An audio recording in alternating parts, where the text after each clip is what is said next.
como siempre, pues hemos tenido otra jornada bastante intensa y la vamos a coronar con, a mí cuando me dijeron renunció Tuesta, yo dije, Fernando, ¿a dónde? No, es el ministro de Economía, el MEF. Ah, bueno, afortunadamente lo tenemos a Fernando Tuesta. Acá le agradecemos su presencia. ¿Cómo estás, ¿Qué Fernando? Gracias tal? por estar con nosotros. Gracias por la invitación. No se renuncia. No, Irrenunciable. irrenunciable. Hoy en su columna del Comercio, que se llama El problema de cerrar el Congreso, bueno, usted evidentemente plantea lo que es esta desazón ciudadana, este aparente hartazgo. Ahora comentábamos una noticia de un proyecto de ley de Yesenia Ponce, ¿no? Del Día del Fútbol El Peruano. día de fútbol peruano.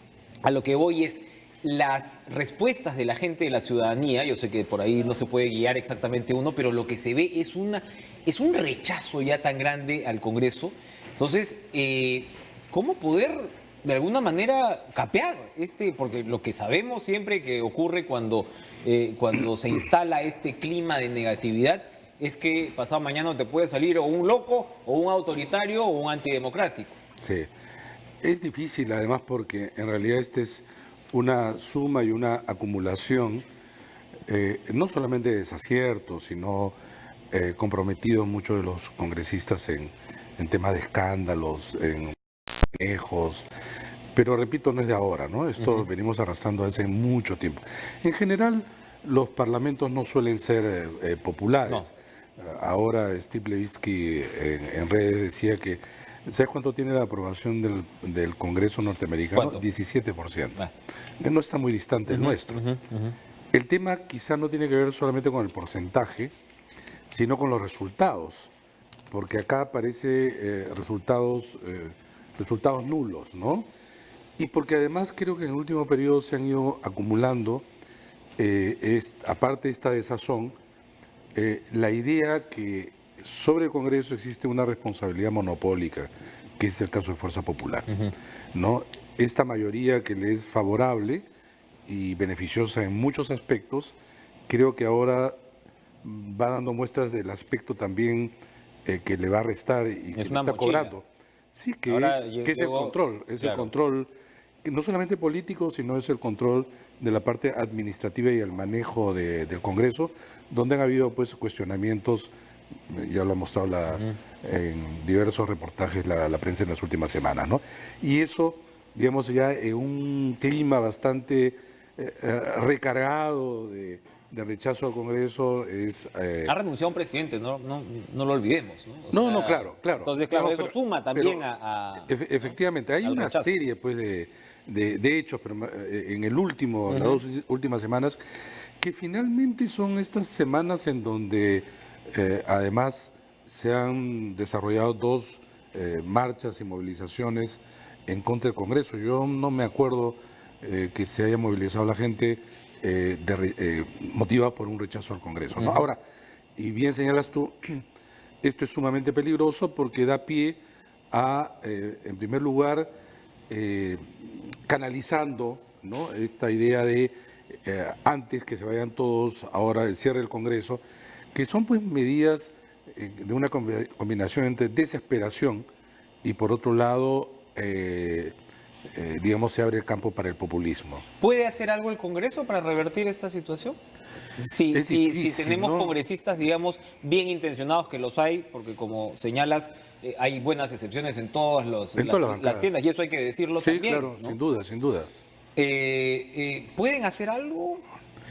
Mira, ¿O es ya muy difícil? Ni siquiera un cambio de mesa directiva, de la dirección, podría revertir la situación. El tema es si están dispuestos. O sea, de poder se puede. Para empezar, yo creo que, por ejemplo, a Fuerza Popular no le conviene mantener la mesa directiva. No se han dado cuenta, creo, de eso, ¿no? O no lo están evaluando como debería ser. No, claro, perder la mesa directiva podría parecer pues como un signo de debilidad. Sin embargo, creo que no les conviene. A estas alturas, repito, ellos son un punto de atracción del rechazo y aparecen como responsables casi únicos, ¿no? Cuando en realidad en parlamentos anteriores era una suerte de responsabilidad compartida por muchos partidos, ¿no? El hecho de tener, por cierto, repito, esta mayoría absoluta lo lleva también a cargar los costos del Incluso hay a quien echarle la culpa, ¿no? En política, claro, cuando no hay a quien echarle la culpa es muy complicado. ¿Cómo procesas ese rechazo? Y en este caso, el de Luis Galarreta. ¿no? Hoy ya salió una encuesta de Atum que está por los suelos también, la percepción, ¿no? del presidente. Ha bajado ostensiblemente su aprobación y ha subido considerablemente la desaprobación, haciendo una desaprobación neta muy alta, ¿no? Pero además porque creo que él no ha podido, quizá por estas circunstancias, manejar una presidencia de mesa directiva que tiene que ser generalmente un cargo en donde tienes que tratar no solamente de conciliar, sino que no aparecer casi como el vocero de tu bancada. Y en muchos momentos él ha aparecido como tal. Claro. Y eso creo que las consecuencias son las que estamos viendo. Las votaciones en torno a Kenji Fujimori, ¿cómo observas ese cambio de anoche a ahora, donde se supone que se ha corregido el tema de la comisión permanente? Retrocedió en buena medida el Congreso para algún beneficio de Kenji Fujimori. Un punto más a lo que estamos hablando. Cuando existía la bicameralidad, tú tenías una Cámara de Diputados que acusaba a altas autoridades, incluso los propios congresistas, ante el Senado. Eran otros, ¿no? Y esa es la idea, pues. Hay un cuerpo que es el que acusa y no puede un ser cuerpo... juez y parte, pues. Efectivamente. Entonces, esto se desarrolla ahora en un sistema unicameral con la comisión permanente. Entonces, acá no hay un punto de discusión, no debiera haber un punto de discusión. Sin embargo, sí ocasionó un tema de discusión. Dos puntos, si es que podían o no ser parte de la votación, y dos sobre el universo del cual se va a computar la decisión final del Congreso. Y entonces se lleva a una discusión donde la gente no entiende, lo único que entiende es el resultado, y el resultado ha sido la suspensión de Kenji Fujimori, dicho sea de paso, pues ciudadano de pie, entre desaforo y suspensión, digamos, es algo que no hay una diferencia, sobre todo cuando estamos hablando de una suspensión mientras dure un proceso penal que, entiendo yo, todavía no se ha iniciado. Ni siquiera. O sea, creo que se ha abierto una investigación en la Fiscalía. Entonces... Y los procesos penales en el Perú sabemos que pues demoran años. ¿Kenji Fujimori puede recurrir al Poder Judicial? ¿Puede solicitar algún tipo de medida cautelar para detener esta situación? Porque, o sea, en la práctica, Kenji y los otros dos están saliendo del Congreso, ¿no? Sí. Están siendo desaforados. Chau a la curul, porque obviamente este proceso va a durar 3 años, pues. Pero, por ejemplo, hay un aspecto que creo que va a estar en discusión en algún momento, ya lo están señalando también algunos, es que la suspensión para el reglamento del Congreso debe estar acompañada de la temporalidad, vale decir, ¿por cuánto tiempo lo suspenden? No es hasta que dure en general no es indefinida proceso. La suspensión. No, pues porque no tiene sentido. Justamente tú suspendes la condición, en este caso de parlamentario, y por eso vas a ser de una manera reemplazado. Aparte, perdón, porque ni siquiera sabemos si se va a abrir un proceso penal. O sea, ahí yo veo un problema de fondo. Es que ese es el tema. Y entonces, allí se han abierto, digamos, quizás a algunas posibilidades para Kenji Fujimori. No estoy tan seguro si la va a luchar con todo en el ámbito judicial, sí, lo que corresponde, sino ya en términos políticos, porque creo que allí sí ha ganado algo. Ha ganado que no lo desaforen, porque desaforarlo estaba acompañado de una inhabilitación. Y esta inhabilitación se pensaba que podría ser hasta de 10 años, con lo cual se le cancelaba cualquier posibilidad en el 2021. Hoy él está habilitado a candidatear en el 2021. Que de todas maneras lo va a hacer, a como de lugar. Y entonces, le va a salir a competir el problema no es que él era un parlamentario, que dicho sea de paso sabemos que como tal casi no participaba, ¿no? Era muy ausente, estaba muy ausente. Pero como candidato ya es otra cosa. Y es otra cosa porque él creo que hereda más simbólicamente, y en términos de ese tipo de representación, más el albertismo, el fujimorismo clásico que su hermana. Y por otro lado, porque creo que Keiko Fujimori va a cargar con algunos costos.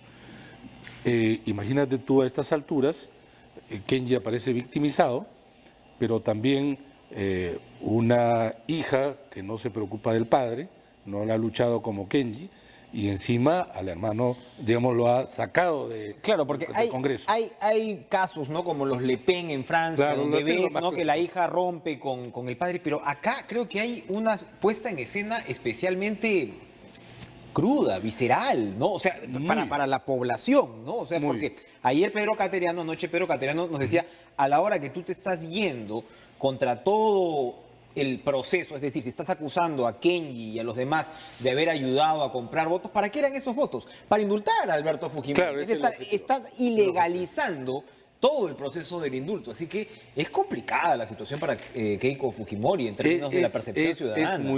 Es muy complicado. Yo creo que la próxima encuesta va a dar cuenta de esta situación. ¿Ah? Caballero, usted es ahora, por supuesto, pues un conocido comentarista, analista político, profesor universitario, pero si hablamos de, nos guste o no, que el Congreso es uno de los pilares de la democracia, la existencia, mejor dicho, del Congreso, probablemente el pilar anterior son los organismos electorales. Si los organismos electorales no tienen la garantía que deben tener ante la ciudadanía, estamos fritos. Y usted fue el primer jefe de OMPE post Montesinos, digamos. Con la recuperación de la democracia, usted llega a OMPE y, entre otras cosas, tienen un gran resultado en términos de recuperar la confianza ciudadana en OMPE muy poco tiempo después. Eso está en entredicho hoy. Eso está en entredicho, un resumen apretadísimo. Tengo caretas que ya varios medios están sacando estos temas, pero hoy lo que se ve es que la señora Susana Guerrero, gerente de asesora jurídica, a la cual habría que hacerle caso, denuncia una serie de malas influencias dentro de la OMPE. Y bueno, el CNM, que es a quien le corresponde, le abre una investigación al señor Castillo, al jefe de la OMPE, y nombra una comisión. La señora lo que dice es que el señor José Luna tiene una influencia indebida en la OMPE. Nombran la comisión de 3 para que investiguen preliminarmente al señor Castillo, y uno de ellos tiene a su esposa como decana en la universidad del señor José Luna. Entonces, ¿De qué estamos hablando? ¿Cuál es su impresión sobre lo que está ocurriendo con la OMPE? tú lo has señalado bien. En países como el nuestro, uno de los elementos fundamentales es la percepción positiva que deben de tener los organismos electorales.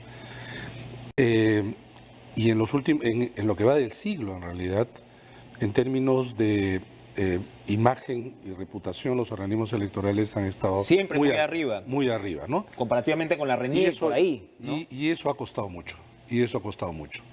Y entonces noticias como esta, imaginarás, para quienes estuvimos en primera hora, nos causa no solamente sorpresa, sino desazón y mucha preocupación. Se supone que al interior de OMPE se estarían tomando medidas.